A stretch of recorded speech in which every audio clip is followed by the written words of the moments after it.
Disclaimer. The views and opinions expressed in Radio DMG may or may not be the views and opinions of the DMG Ice family of sites.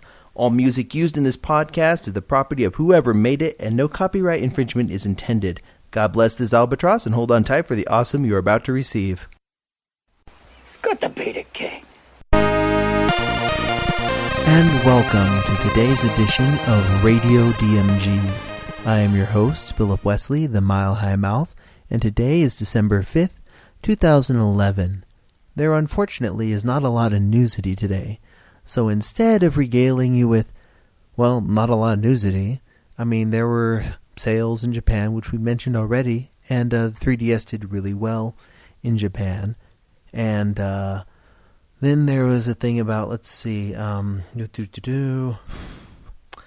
Richard Flam, the Nintendo of America's general counsel, in other words, one of their lawyer team, retired after 19 years. And I guess that's not really big news to everybody else, I guess.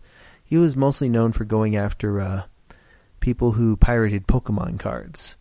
And then they had a Nintendo... The Nintendo 3DS was featured in a Justin Bieber Mariah Carey video. That's... don't really feel like going into that. In fact, the only real news for today that I think is interesting and newsworthy is that it's Walt Disney's birthday. He would have been 110 if he were still alive. The world would be a better place. And he was born December 5th in... let me check real quick. When was Walt Disney born again? He was born December 5th, 1901 in Hermosa, Chicago, Illinois, in the U.S. And he died at age 65 on December 15th, 1966, in Burbank, California, of lung cancer, and his body was cremated. So if anybody ever tells you that Walt Disney's frozen or something, smack them upside the head. Nobody really knows where that rumor came from.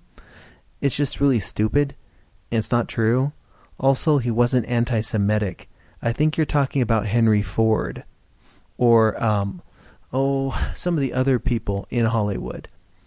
The whole anti-Semitic thing, or Walt Disney being cold as ice or being frozen, had to do with him testifying at a Senate hearing during the McCarthy era. You see, he was accused of being a communist sympathizer and working with the unions at the time, because the majority of the unions in the United States are actually communist.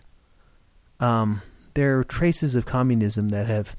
I'll go into it sometime and give you the history of unions sometime on Holding the Bridge, but this is Radio DMG, so we're not going to go into that. In fact, we're just going to go ahead and introduce what our content is today. Today we've got an interview with Mary Elizabeth McGlynn, M-C-G-L-Y-N-N, McGlynn.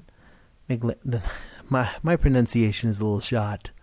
But we have an interview with her today from Non-Descon. The audio's a little bit patchy. It's another group interview, but it's worth listening to. It's pretty good. And we'll have that today, and then an interview we did with several members of Harmony Gold. Now, the Harmony Gold interview has substantially better audio quality because the room where we were at Non-Descon had kind of a fan going in the background sometimes, but also there were a couple little things that you could do with some of the objects in the room that the people who worked for Harmony Gold, well, we did a sound check, and the people at Harmony Gold said, hey, I bet we can make the sound better.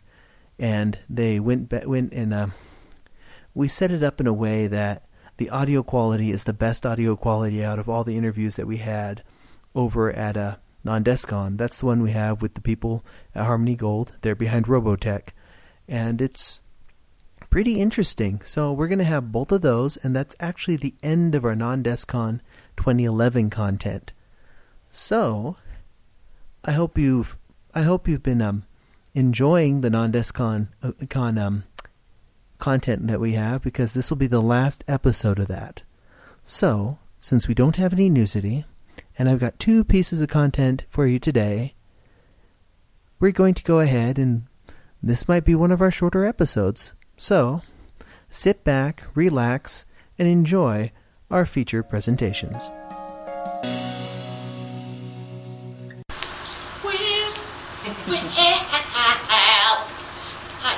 Hi.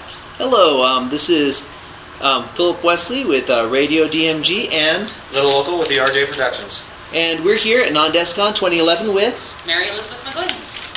And let's get this party started. So, who are you and what do you do? I don't know. I've been trying to figure that out for a long time. I am a voiceover actor, director, and I sing songs for different games and movies, and that's what I do. Okay, my question, what is about anime that you think draws people into, like, what's this? I think it's because it's really character driven. It's not so much, cute and funny and silly, which a lot of American animation is for little kids. It's something that's for an older demographic most of the time.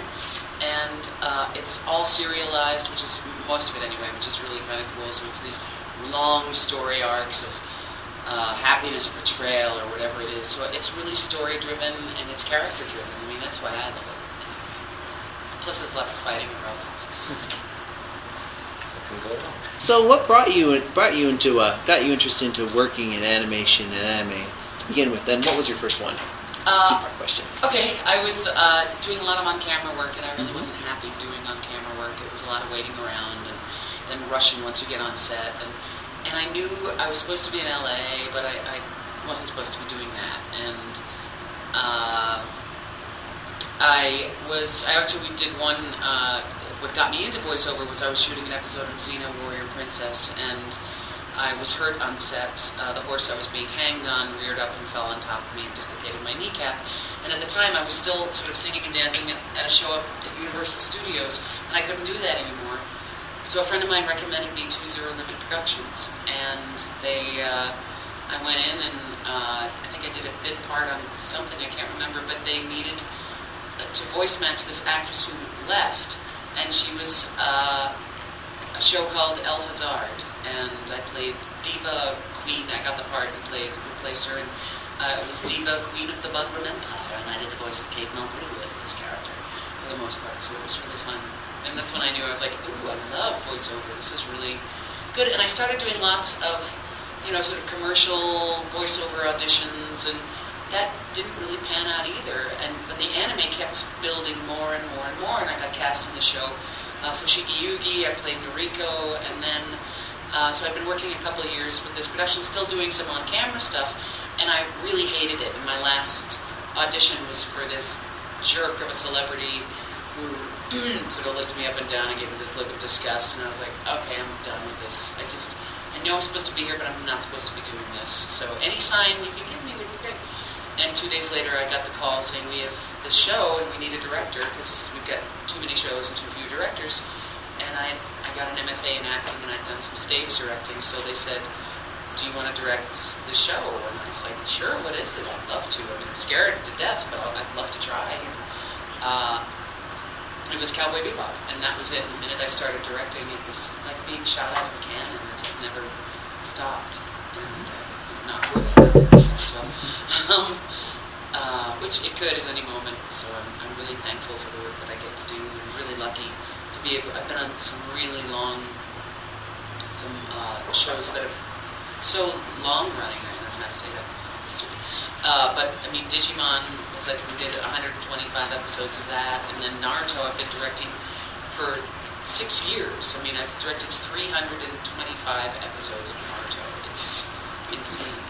It's insane. I came in episode 20, I think, and we're on episode 355 now. So and I've been doing a lot of other directing in between, and my boss at Studiopolis, Jamie Simone, is so wonderful and loyal to me, and he lets me direct, Sam Jackson, William Shatner, and then I'll do a little bit of Bleach. I mean, he always keeps me really busy, and I've done some original animation for PBS and a couple of other networks, thanks to him, so I'm really indebted to him. He's a terrific director himself. We got to co-direct Iron Man and Wolverine for Madhouse and Marvel, which was really fun.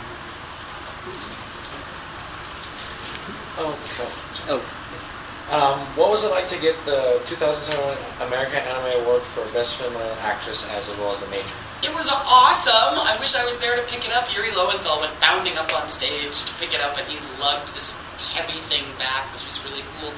I knew I was nominated, and I really hoped I was going to win, and we didn't get sent there. Like Bandai didn't send us. And I'm like, oh, you should have been there. You should have sent us.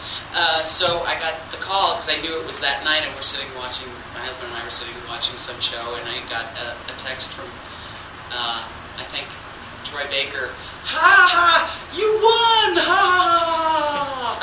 And then Sister Nicholas texted me, and I was like, wow, that's pretty cool. And Darren's like, why didn't we go? And I'm like, I didn't know. I had no idea. So, and they never had another one. It was like a one, and I beat Miley Flanagan, which is great because my trophy could kick the shit out of her Emmy.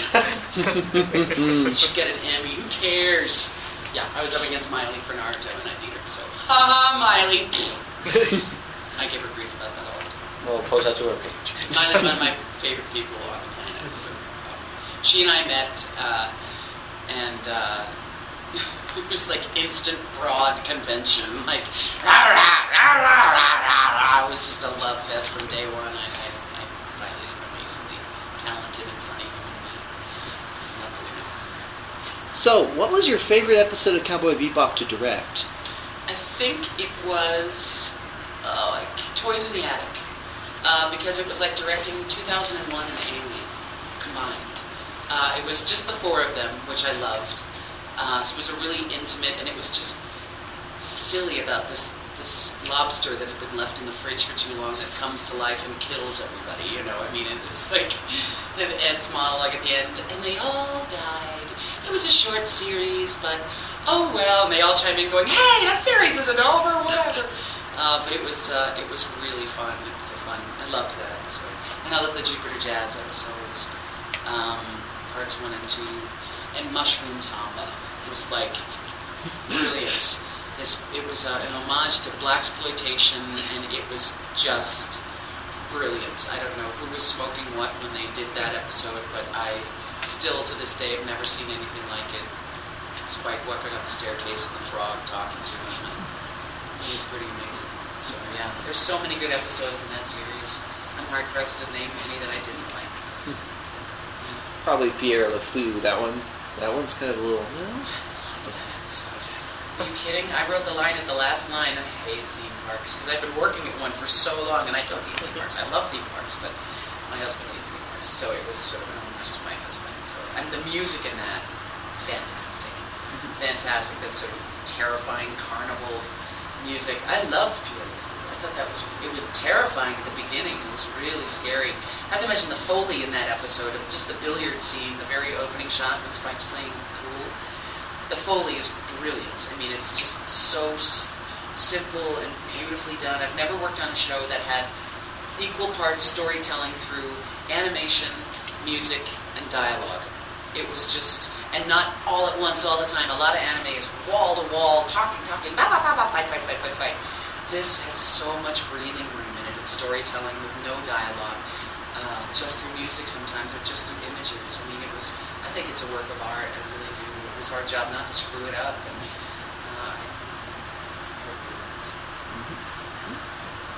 all right. Hi. Your resume is huge, completely huge. All fake. I didn't do any of it. But was there ever a time where you were doing, several different shows at one time, and maybe, you accidentally voiced another character from another show onto a totally different show? Were there ever little mistakes or anything? Well, no, because at least for the anime, I mean, it's you know that visually they all look so different. And to be honest, if you listen to Erd and Helba and Motoko, they're all kind of similar, just because I don't have a lot of range. So sometimes I would realize, like when I was doing Motoko, I was like, oh, I'm sounding too much like Helba. I need to get back. And it was more of I'm losing the character than it was. If I'd just done Helba, I'm like, I gotta get out of Helba mode mentally and get back into Motoko, So yeah, but it's really more directing. I do that all the time because I'm directing 4 and 5 projects at once, you know, and one day it's Afro Samurai, there's Sam Jackson, the next day you're doing Blue Dragon and Bleach and Naruto, and then the original show that we did for PBS, so sometimes I get a little jumbled and mixed. Mixed up with my... So I usually end up just saying, okay, so you've just killed Steve Bloom, and, you know, I go for actor names more than character names, because it actually gives the actors more reference to play off of. So. This one, I've asked everybody else on this one, so I'm going to ask you on it. Sure. It's a little heavy, but it's okay. Sure. Tomorrow is September 11th, the 10th anniversary of the 9/11 attacks. Any thoughts, and do you remember where you were when that happened? I was fast asleep in LA, and the phone rang, and I thought, I just was laying there, and I could hear the phone ringing at about 6 a.m., and I thought my grandmother had died. I don't know why. And I just kind of went back to bed, and then the phone rang almost immediately, and I picked up the phone, and it was my twin sister, and we're very, gregarious, together, and sort of, and she was just dead calm and said, turn on the TV. I remember turning it on and looking at the towers on fire, and I just said, I don't understand. What am I looking at? She said, they were hit, and I don't understand. Hit by what? Planes. I thought it was like a little Cessna. I had no idea. And then they showed the footage of that second plane coming in. It's just devastating. It's devastating. I grew up in New Jersey, and on a clear day, you could see them building the towers. For years, you could watch them building these unbelievable towers. And we lost 2 of our classmates from high school, and my best friend's brother was working for Goldman Sachs, and he just happened to be late that day. And the guy I went to the prom with, one of my best friends, was downtown, and I didn't hear from him for days, and we just didn't know who was alive and who wasn't. And when they fell, it's stuff that would make you crazy. You just think of all the people that were in there, or the people in the plane that actually were brave enough to take a food cart and open the door and crash a plane to save lives. It's mind-boggling to me, and it changed everything. We've never been the same since then. So it's a day of reflection. It's a day of mourning the loss of these people and not forgetting, and I just remember, I still have in my computer the emails that went around that day of people, love of sending out, messages to each other, finding out that people were still alive, finding out that people didn't make it, messages from all over the world. There were slideshows somebody put a slideshow together of all the memorials, the flower memorials from all over the world. Thank you. And it was such a time of love, like this global love that I never felt since then. And it was just like, for the first time, the entire planet came together and realized this has got to stop, and it hasn't stopped. And not to be cynical about it, but it's just like what was done as a result of that is a whole other story. And we went to war in Iraq, and it was like I was reading Michael Moore had an interview today how he became the most hated man in America after winning the Oscar and getting out there and saying, shame on you, George Bush, because we got into this war. It was like he took, and that administration took this unbelievable amount of global unity and used it to get into Iraq when we shouldn't have been there. So it's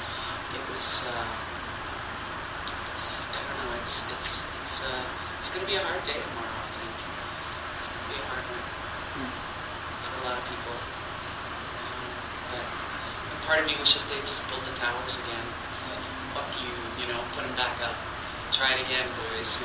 That's the one thing, I really agree with Donald Trump. It's like, just build them up again. But the reflecting pools are beautiful, and I'm really glad they decided to do that, to leave that as sort of a permanent memorial to these people who lost their lives. I don't know if you guys have seen the documentary that these 2 French brothers did. It's the only footage of the first plane going into the first to the tower. I have that one. I do too. I used to watch it every year, and I'm going to watch it tomorrow. of footage of them actually being in the tower, when you could hear the people jumping. I mean, what would have to go through your mind to try and get out of there? They didn't even jump.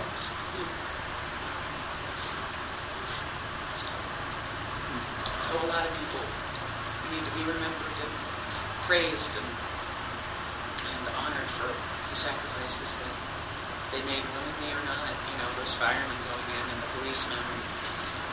It's pretty amazing.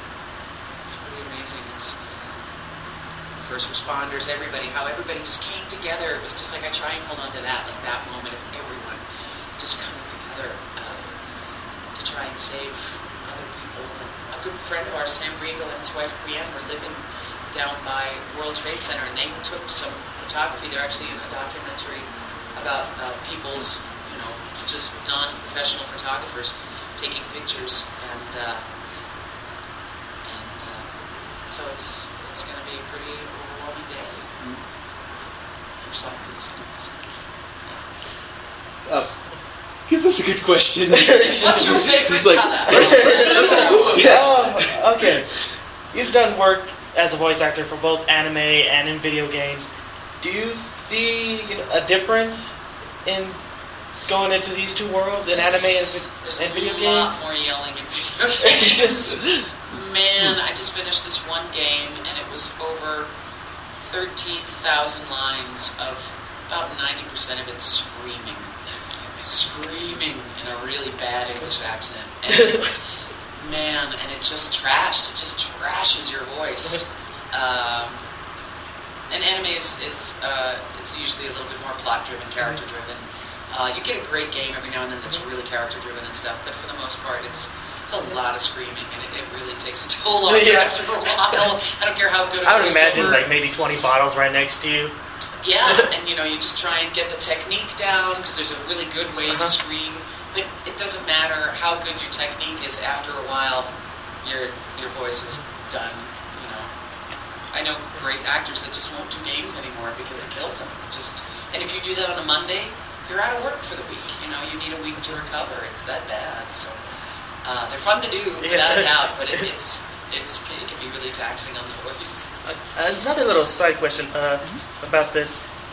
Did you ever get to try the demo for the game, or do they send you a free copy or give you a special discount since your voice is in it? Or yeah, sometimes with the Naruto games. This is really good about getting us the Naruto games and the series too, which is nice after it's done.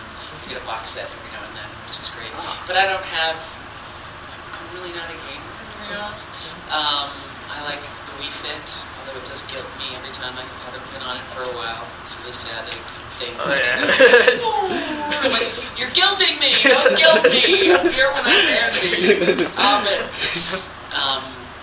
So, yeah, I played some Harry Potter games and stuff, but I'm just not a huge gamer, to be honest. Okay, this one's a bit more of a positive question. Actually, okay. Okay. Well, I guess we're actually a bit out of time. Thank you for doing the interview with us. Thank you. I'm so sorry. Oh, no problem. Oh, it's no problem. Yeah. This has been Philip Wesley with Radio DMG and ERJ Productions with Little Local and Golf Bum with ERG Productions and Mary Elizabeth McGlynn. And thank you for listening. Thank you. And thank you for the interview. My pleasure. Thanks, you guys.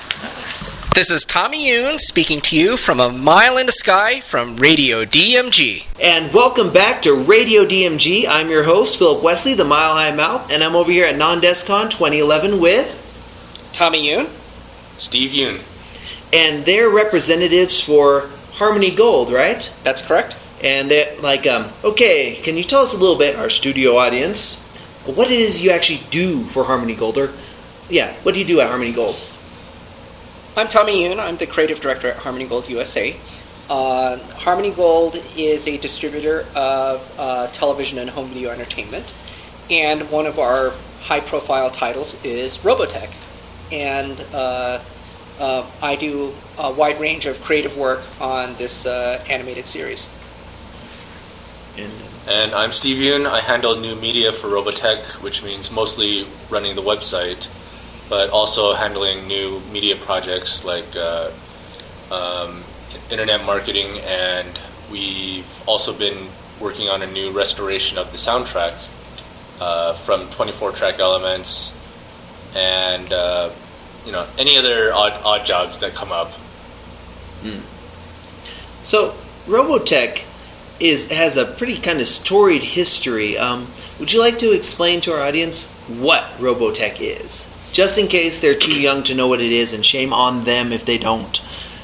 So, Robotech is a 85-episode epic animated series, which include, as its name implies, high-tech transformable mecha in which advanced military vehicles piloted by a large group of heroes transforms into robotic mecha.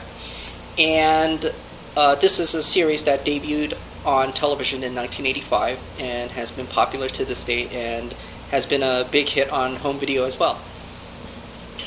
Now, how did you guys get started with Harmony Gold?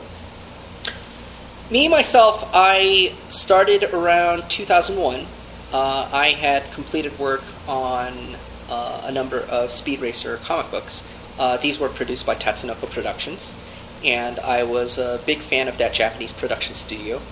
And the company I was working for, DC Comics, was curious if there was another follow-up project to Speed Racer I was curious on working on, what would it be next?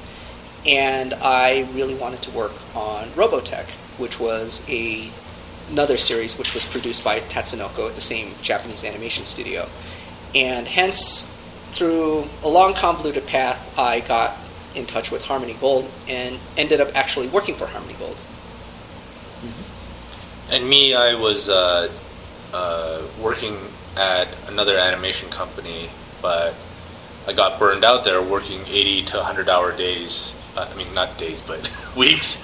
But after a particularly bad month, I decided to quit and go back to school and finish. And my degree was in creative writing, but I was also spending a lot of time teaching myself the internet and web design. And so when it turned out Harmony Gold was planning on doing a relaunch of Robotech around 2000, they had paid a company to help them design a website, but and they were throwing a lot of money at it, but weren't really sure what to do with it. So as it turns out, I was a big fan of Robotech, and I'd been studying web design, and so got in touch with Harmony Gold and gave them a lot of direction. And as a fan, I was able to kind of mold the website so that it was more of a fan site instead of just being, corporate.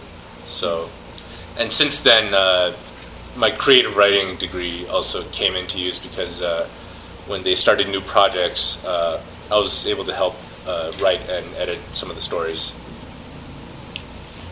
What animation company did you work for before working with Harmony Gold? I'd rather not name them. Oh, it's okay. Yeah, it was just because, working for 6 months at 80-hour weeks and then 90-hour weeks and 100-hour weeks on a fixed salary, no overtime. Yeah. On a really bad project, and after it was all done, my boss asked me, hey Steve, we can either give you a raise or we can start paying our interns, who've been working for free. So I told him to start paying the interns, and then I quit. So I think I'll just keep their name quiet. No problem. So how did you guys first get introduced to Robotech? Like, when did you first see it? We actually moved to California, and I remember we lived in Kansas because my dad was in the defense industry, and then we moved to California, and I remember thinking, I'm leaving behind all these great friends. I was in 4th grade and I had a girlfriend, and I was never going to see her again, and I was like moping and depressed about it. But I turned on the TV, and back in Kansas, all we had was cartoons on the weekends. But here in California, oh wow, they have cartoons every single afternoon. And then, so I was starting to settle into California, thinking, oh, maybe California's not so bad. And then Robotech came on, and I completely forgot about Kansas and all my friends there. Did you forget about your girlfriend too? Oh yeah. So I was like, oh man, I'm so glad we moved to LA. You dumped her for Min-May. Hey, a lot of kids did back in 4th grade. Actually, I first saw Robotech backwards. This was in the late spring of '85. I was just catching the tail end of the very first broadcast of Robotech. And so I started watching from the new generation. And so I kept hearing about this legendary Admiral Hunter who was going to return and fix everything. And the main character that I saw who was awaiting the return of Admiral Hunter was Scott Bernard. And it built up to such a huge climax, and I had such huge expectations. When Expeditionary Force came back and Admiral Hunter went missing, I had such hyped expectations that, after the 85th, the final episode, I was waiting for the 86th episode, and then all of a sudden it went into reruns, and it went back to the first episode. And I thought, hey, this is kind of interesting. Now I get to see Rick Hunter as a little kid, the person that they kept talking about. And then I watched the whole series again, and I enjoyed the other series. I enjoyed watching it from the start. Except because I saw the new generation first, the very end of Robotech, it made a big impression on me. Just the order of how you see things shapes how you see things in your mind. And when the rerun was completed after the 85th episode, I thought, okay, by now they finished this 86th episode, right? I couldn't wait to see this new episode. Nothing. And then I just started to try to figure out what was going on. I started going to comic shops, looking for Robotech comics, trying to look for industry newsletters, trying to find out more about this Robotech series, because what was interesting about it was many shows, such as the Hanna-Barbera cartoons, were written very individually. This is what you typically saw on Saturday mornings. And so they could be programmed out of order. It didn't matter which order you saw them in. You could see them in random order, and each one was a self-contained story. Robotech had a very linear storyline, which was not very common for television until Lost recently became a huge hit. All of a sudden, linear storytelling in television is now vogue again. But here was a show back in '85, a cartoon no less, that did something that not many other cartoons did at all. And it made the universe feel so big, huge, deep. And then I found out that there was another series in the works called The Sentinels. And I was looking very much forward to that. And then The Sentinels was canceled, and all that came out was 70-odd minute direct-to-video of an unfinished series. And in a way, it was kind of crushing. You wanted the story to continue. And then after that, there was silence. The Robotech franchise went silent for much of the 90s. There were some licenses, some obscure black and white comics, but there was nowhere near the high profile that Robotech had during the 80s. And this was something that always was in the back of my mind, because I enjoyed the series very much. During that time, I was working in the video game industry, I had worked in comics, and I had built up a great deal of experience in production, especially in the early use of digital video. How video games, as DVD-ROMs started to take hold, video games started adopting digital video into the video games, which sometimes rivals the work of direct-to-video, home video movies. And that gave me a big foundation of experience. And then later on, when I found out that the Speed Racer was being done as a comic again, and I felt that the comics of Speed Racer up until that time were very lackluster, I felt like I wanted to get involved, and that kind of helped relaunch the Speed Racer enterprise, the merchandising of the Speed Racer franchise. And then I wanted to kind of apply that same experience back to Robotech because Robotech had been very quiet for up until that time. And in 2000, I had found out that there was a project called Robotech 3000, and this was being debuted at San Diego Comic-Con. And I thought, this is kind of interesting. I hadn't heard anything about this, but I want to find out more. And when it was shown, it looked like Reboot. If you are familiar with the very early CG series, it was. The technology was a little bit ahead of Reboot, though. To be fair, but it was not quite where Starship Troopers Roughnecks was. So this was very, very early CG, and for the time, it was competently done. But when the fans saw it, they just had a coronary because they were affixed to the look of anime. And so I just kind of got involved. I contacted company and came aboard. And the thought was, let's just kind of go back to old school Robotech, relaunch it from there, go back to the old school look, and see where it goes from there. And when we did the first follow-up production for Robotech in many, many years, which was Robotech: The Shadow Chronicles, we started to adopt the combination of CG and cell-shaded animation techniques. However, by this point, a few years had passed, and the CG technology had matured to the point where the compositing of the CG and the cell-animated characters could be a little more seamless than before. It wasn't perfect, because the technology continues to improve more and more over the years, but that brought Robotech back onto the market in home video in terms of new productions, and the classic box sets, and as well as the new release of Robotech: The Shadow Chronicles, have been huge, huge hits in home video and have helped drive a lot of new merchandising. And so that's kind of where we are now. We're working on additional Robotech projects as an outgrowth from that point. I have a question about I've got the Robotech Proto Culture Collection. That's the remastered ones where they edited back in scenes. Mm-hmm. Did you work on the re-editing of that? Actually, early on, we just gave suggestions. This was the staff at Harmony Gold. We gave suggestions into, what kind of scenes might be good.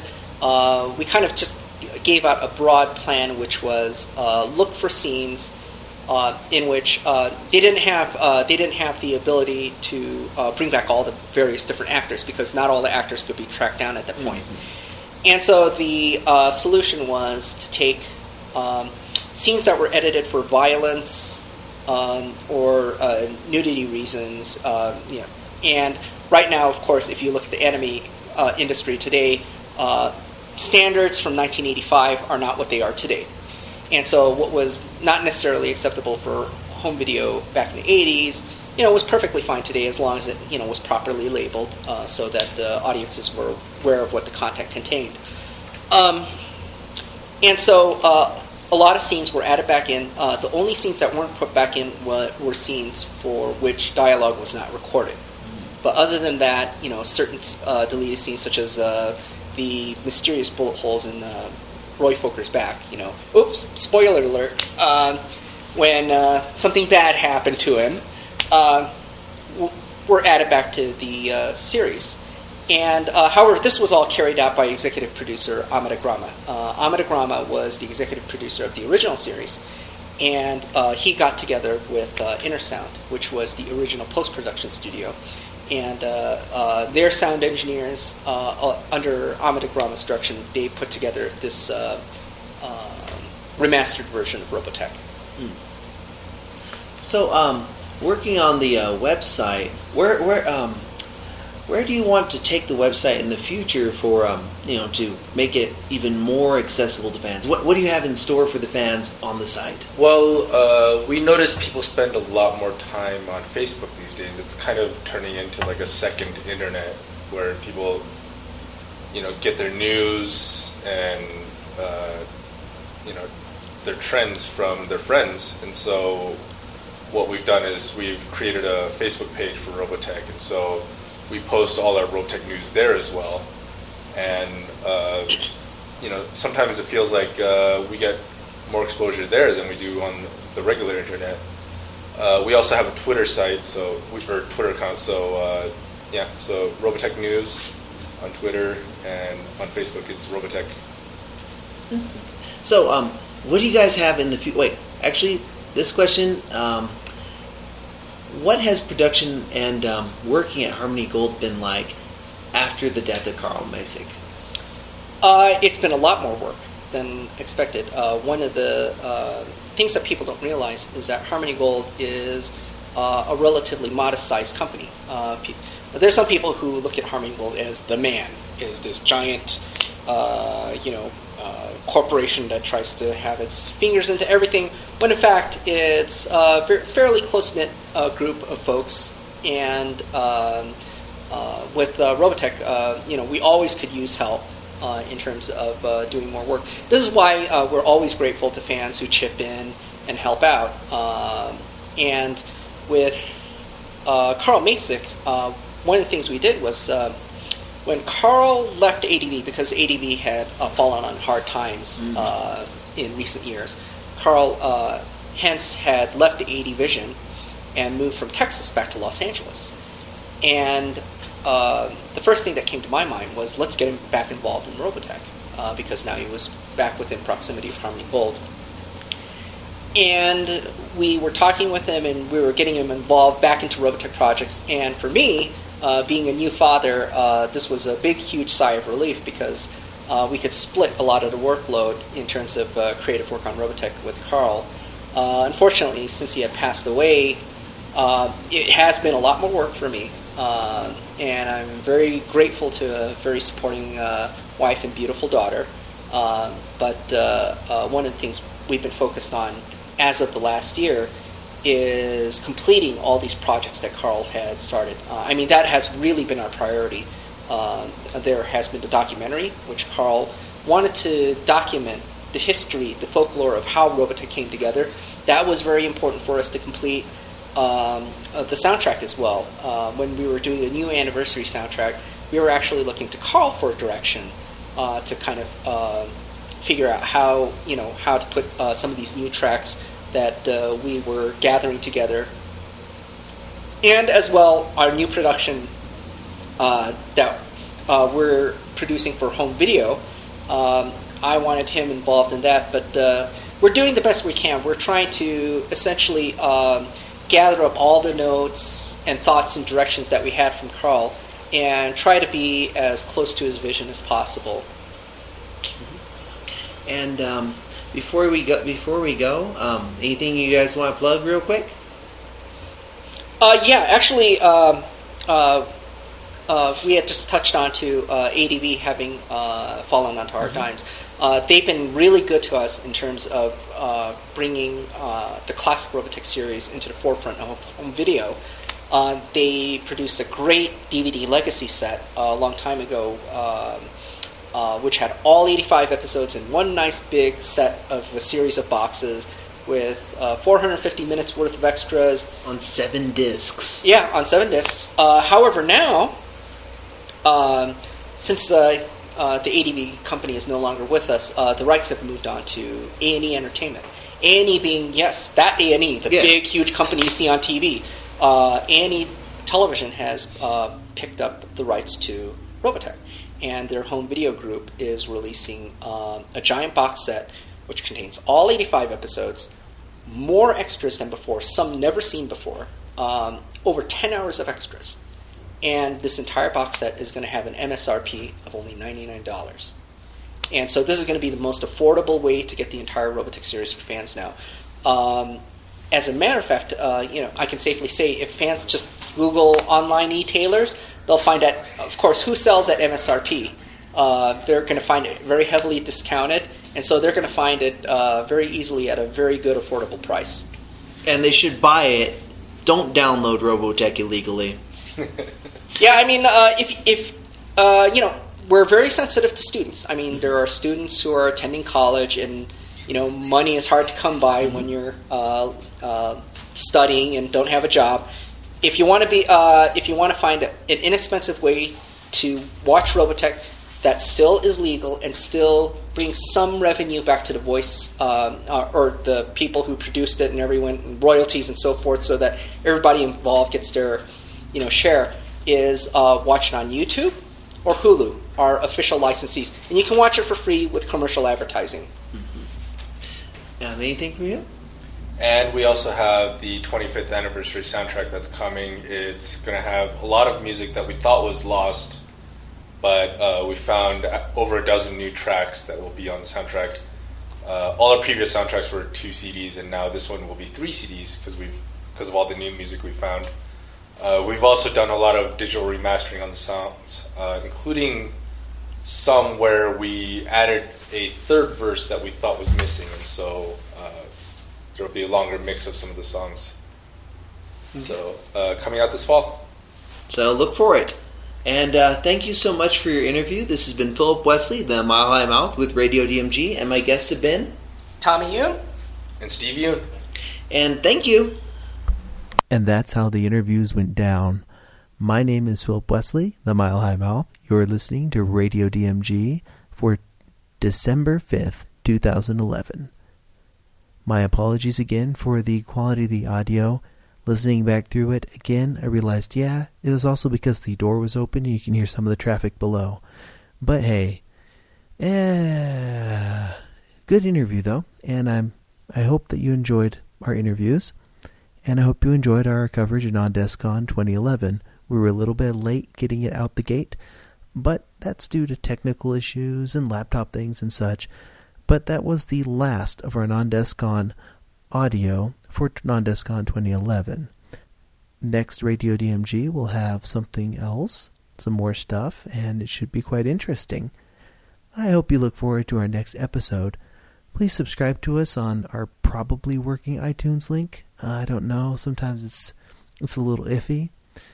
Check out our RSS feed. That's the easiest way. Actually, it's better if you use the RSS feed than it is if you use iTunes. Also, follow us on Twitter. Click that link on our page for it. Like us on Facebook. Subscribe to us on Area DMG. That's our YouTube. Subscribe to us or friend us on Flickr.